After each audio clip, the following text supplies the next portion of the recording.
For today's video mga lalab, may i-share lang ako sa inyo mga lalab.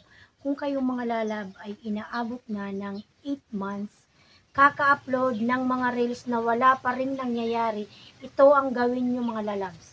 Para kayo ay mapansin ni algorithm, kailangan palitan natin yung strategy ng ating pag-upload ng video or palitan natin yung ating content.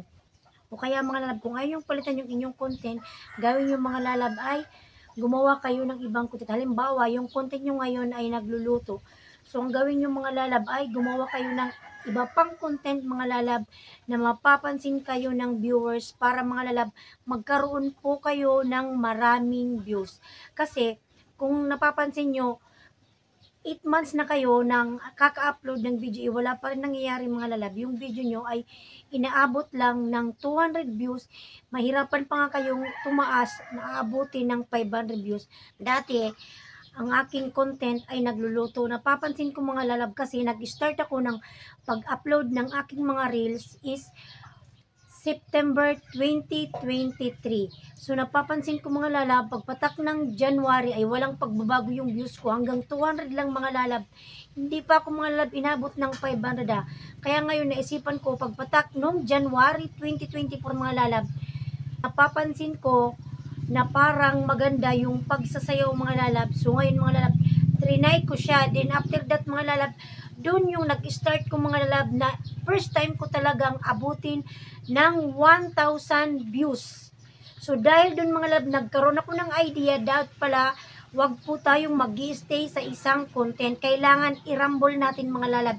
Tingnan natin yung sitwasyon kung alin dyan ang magugustuhan ng mga viewer. Then mga lalab, napaka-importante talaga mga lalab ng engagement. Kaya, kung gusto nyo talagang dumami yung mga views nyo mga lalab, bago kayo mag-upload ng video, ang gawin nyo mga lalab, yung mga nag-iwan ng comment sa video nyo mga lalab ay i-engage nyo po yan. Tapos, yung dumadaan sa mga wall nyo mga lalab, ayan, i-engage din nyo po yan. Kaya mga lalab, tapos, after that mga lalab, mag-upload kayo ng video, mapapansin nyo mga lalab, marami po ang manonood ng inyong in-upload. Isa pa mga lalaba, kapag may isang nag-comment dyan sa bago nyong upload, kailangan nyo yan mga lalab replyan kasi dahil dyan, mapapansin kayo ni algorithm na napakasipag nyong mag-engage. So ngayon, dahil natitrigger nyo si algorithm mga lalab, so yung video nyo ay talagang ipapakalat niya. Mga lalab, sinishare ko lang mga lalab yung na-experience ko mga lalab dito sa aking pag-reels. Katulad ngayon mga lalaba, nag-upload ako kaninang umaga, nakasama ko yung anak ko na nagmunga ako ng mangga mga lalab. So ngayon may nag-comment na isa, ginawa ko mga lalab, kada nagko-comment, nire-replyan ko siya mga lalab. So ngayon, napansin ko mga lalab, ang dami-daming nag-comment dun mga lalab na bagong mga followers. Sa pang mga lalaba, kailangan wag kayong mag-focus sa pag F2F mga lalab kasi pwede kayong magkaroon ng violation dyan. Kailangan mag-focus kayong mga lalab sa inyong content kasi kapag nagustuhan ng inyong mga viewers, mga lalab, hindi nyo kailangan makipag-follow to follow para magkaroon kayo ng maraming followers.